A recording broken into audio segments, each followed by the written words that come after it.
विद्यार्थियों नमस्कार। आप जुड़े हुए हैं आपके अपने YouTube प्लेटफॉर्म जिसका नाम है केमिस्ट्री बाय डी शर्मा और हम डॉक्टर दीपेंद्र कुमार शर्मा आपका आपके अपने YouTube प्लेटफॉर्म पर स्वागत करते हैं। विद्यार्थियों, इस वीडियो लेक्चर के माध्यम से हम डिस्कस करने वाले मध्य प्रदेश के कॉलेजों में सेकेंड ईयर यानी कि द्वितीय वर्ष में पढ़ने वाले विद्यार्थियों के लिए उनका मेजर जूलॉजी का सेकंड पेपर का पाठ्यक्रम। तो प्राणी शास्त्र यानी जूलॉजी मेजर का सेकंड पेपर जिसका टाइटल है, जिसका नाम है एनिमल फिजियोलॉजी एंड बायोकेमिस्ट्री यानी जंतु कारिकी एवं जैव रसायन, इस विषय का सिलेबस इस वीडियो लेक्चर के माध्यम से हम डिस्कस करने वाले कि आपको द्वितीय वर्ष यानी कि सेकंड ईयर में क्या क्या पढ़ना होगा। विद्यार्थियों, सेकंड ईयर द्वितीय वर्ष में जो सिलेबस दिया हुआ है उसमें बात करेंगे किसके लिए, मध्य प्रदेश के कॉलेजों में पढ़ने वाले विद्यार्थियों के लिए, और यह सिलेबस हम हिंदी और इंग्लिश दोनों लैंग्वेज में बैक टू बैक डिस्कस करने वाले हैं। तो देखते हैं, सिलेबस की तरफ चलते हैं। बीएससी सेकंड ईयर प्राणी शास्त्र मेजर्स जूलॉजी का सेकंड पेपर है, नाम है जंतु कारिकी एवं जैव रसायन, animal physiology and biochemistry. Unit first की तरफ आते हैं। यूनिट फर्स्ट का नाम जो दिया हुआ है उसका पहला पार्ट है एंसेंट बैकग्राउंड ऑफ बायोकेमिस्ट्री यानी जैव रसायन विज्ञान का प्राचीन पृष्ठभूमि। इसमें क्या पढ़ना होगा आपको? डेफिनेशन यानी उसकी परिभाषा, इंपॉर्टेंस ऑफ बायोकेमिस्ट्री इन भारतीय ज्ञान परंपरा यानी भारतीय ज्ञान प्रणाली में जैव रसायन विज्ञान का महत्व। उसके बाद बात करते हैं second topic, contribution of Indian scientist in biochemistry, जैव रसायन विज्ञान में भारतीय वैज्ञानिकों का योगदान। किस किस की बारे में पढ़ना आपको? तो जे एन रामचंद्रन एवं डीवीसी गुहा के बारे में पढ़ना होगा।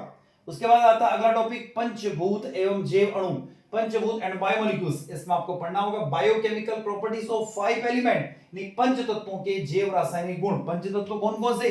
तो आप अच्छे से जानते हैं, अग्नि है, वायु है, जल है, आकाश है और पृथ्वी है।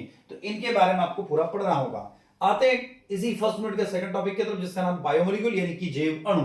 उसमें पहला टॉपिक है माइक्रो एंड मैक्रोमोलिक्यूल्स, सूक्ष्म एवं बृहद अणु। सेकंड टॉपिक आपको पढ़ना होगा pH and buffer system, pH एवं बफर प्रणाली। उसके बाद आते हैं एंजाइम के बारे में पढ़ना होगा। एंजाइम में definition, nomenclature and classification of enzyme, एंजाइमों की परिभाषा, उनका नामकरण और उनका वर्गीकरण। पहली यूनिट में आगे आते हैं। पहली यूनिट का थर्ड टॉपिक एंजाइम, एंजाइम का अगला है mechanism of enzyme action, enzyme अभिक्रिया की क्रियाविधि। उसके बाद अगला टॉपिक आता है factor affecting enzyme activity, enzyme अभिक्रिया को प्रभावित करने वाले कौन कौन से कारक, उसके बारे में पढ़ना होगा। और एंजाइम का आखिरी टॉपिक है को एंजाइम के बारे में भी, सा एंजाइम। और पहली यूनिट का लास्ट टॉपिक है आपका विटामिन। पहली यूनिट का आखिरी टॉपिक है विटामिन, यानी कि टोटल 4 टॉपिक दिए हुए पहली यूनिट में, जिसमें विटामिन के बारे में पढ़ना होगा, उनके टाइप्स, उनके सोर्स, बायोलॉजिकल इंपॉर्टेंस ये पढ़ना होगा। और उसके बाद में डेफिशिएंसी इन डिसऑर्डर्स यानी उसकी कमियों से क्या क्या हो सकता है, आपके शरीर में कौन कौन सी बीमारी उत्पन्न हो सकती है, इसके बारे में पढ़ना होगा। चलते हैं यूनिट नंबर सेकंड की तरफ जिसका नाम है carbohydrate and their metabolism, carbohydrate और उनका उपापचय। क्या पढ़ना होगा आप? तो पहले नंबर पे कार्बोहाइड्रेट की संरचना, वर्गीकरण एवं जैविक महत्व, structure, classification and biological significance of carbohydrate. उसके बाद आता है second topic metabolism of carbohydrate, carbohydrate का चयापचय। उसके बाद ग्लूकोनियोजेनोसिस और ग्लाइकोजेनोसिस। उसके बाद ग्लाइकोजेनोसिस और ग्लाइकोजेनोसिस साइट्रिक एसिड चक्र के बारे में पढ़ना होगा। और उसके बाद में इलेक्ट्रॉन परिवहन श्रृंखला के बारे में भी पढ़ना होगा। इसके बाद आते हैं इसी यूनिट के यानी सेकंड यूनिट के सेकंड टॉपिक की तरफ जिसका नाम है protein and their metabolism, proper proteins, protein और उनका उपापचय। इसमें पढ़ना होगा structure, classification and biological significance of protein, protein की संरचना, उनका वर्गीकरण और उसका जैविक महत्व। इसके बाद बात करते हैं यहां पर अमीनो एसिड्स का डी अमीनोकरण, डी अमीनेशन और D carboxylation and transmission of the amino acids, D carboxylation और ट्रांसएमीनीकरण। इसमें आपको पढ़ना होगा ऑर्निथिक चक्र।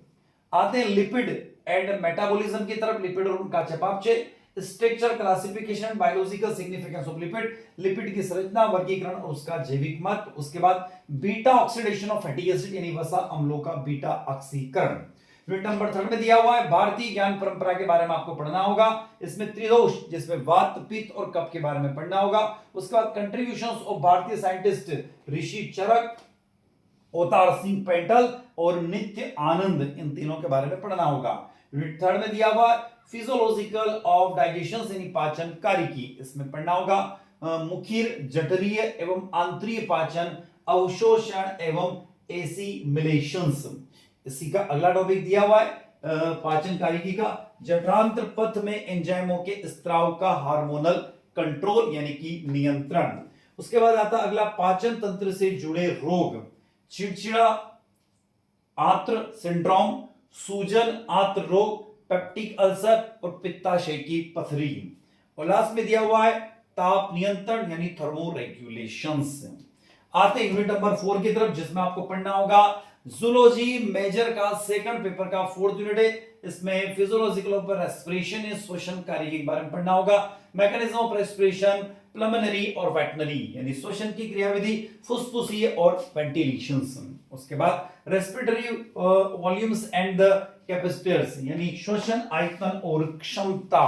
इसके बाद transport of oxygen and carbon dioxide in blood and role of the respiratory pigments, रक्त में ऑक्सीजन और कार्बन डाइऑक्साइड का परिवहन एवं श्वसन वर्णकों की भूमिका।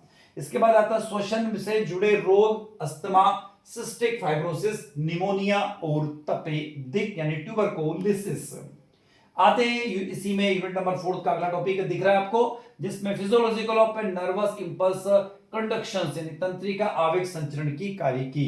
इसमें पहला टॉपिक मिलेगा आपको structure and type of neurons, neurons की संरचना और उसके प्रकार। अगला टॉपिक आपको पढ़ना होगा तंत्रिका आवेग संरचना यानी conduction of a nerve impulse. उसके बाद तंत्रिका आवेग से संबंधित रोग, जिसमें मिर्गी, अल्जाइमर रोग, पार्किंसंस रोग इत्यादि।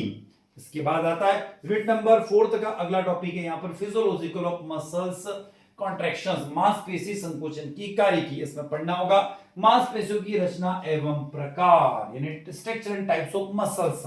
उसके बाद मांसपेशी संकोचन का स्लाइडिंग, फिलामेंट सिद्धांत और उर्जिकी।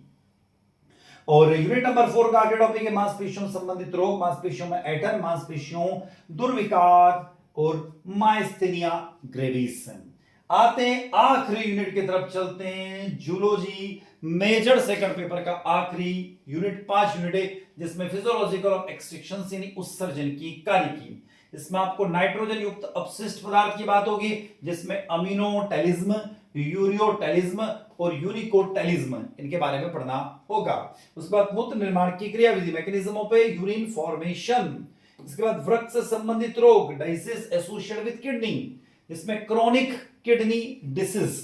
उसके बाद गुर्दे की पथरी, स्टोन, किडनी स्टोन जिसे बोलते हैं, और पॉलीसिस्टिक किडनी रोग यानी पॉलीसिस्टिक किडनी डिसीज। इसी में आपको आगे पढ़ना होगा आपको परासरण नियमन यानी ओस्मो रेगुलेशंस के बारे में पढ़ना होगा। आगे चलते हैं फिजियोलॉजिकल ऑफ ए रिप्रोडक्शन यानी प्रजनन की कार्यकी। यूनिट नंबर 5 का अगला टॉपिक है, जिसमें रिप्रोडक्टिव फिजियोलॉजिकल यानी प्रजनन शरीर क्रिया विज्ञान और लिंग हार्मोन यानी कि सेक्स हार्मोन के बारे में पढ़ना होगा। उसके बाद में आता है प्रजनन से संबंधित रोग, जिसमें बांझपन, इनफर्टिलिटी, स्तमन दोष और पॉलीसिस्टिक अंडाशय सिंड्रोम, डिंबिक ग्रंथि और अल्सर। तो विद्यार्थियों कुल मिलाकर आपको यहाँ पर 5 यूनिट के बारे में पढ़ना होगा। तो आप जुड़े हुए थे हमारे साथ डॉक्टर दिपेंद्र कुमार शर्मा के साथ, आपके अपने वीडियो प्लेटफॉर्म जिसका नाम है केमिस्ट्री बाय डी शर्मा। और आई होप आप लोगों को वीडियो लेक्चर अच्छा लगा होगा। वीडियो लेक्चर अच्छा लगता है वीडियो को लाइक कीजिएगा। क्या करने का, लाइक करने का, आपके क्लासमेट वीडियो को शेयर करने का, कमेंट बॉक्स में कमेंट करने का है। और अभी तक आपने आपके अपने चैनल को सब्सक्राइब नहीं किया तो चैनल को सब्सक्राइब अवश्य कीजिए। जिस समय एक मोटिवेशन मिलता है उसी तरीके से हमेशा हम आपके साथ बने रहें। विद्यार्थियों शिक्षा आप सुधारित नए वीडियो के साथ में नई इन्फॉर्मेशन के साथ आपसे मुलाकात होगी। तब तक जय हिंद, जय भारत।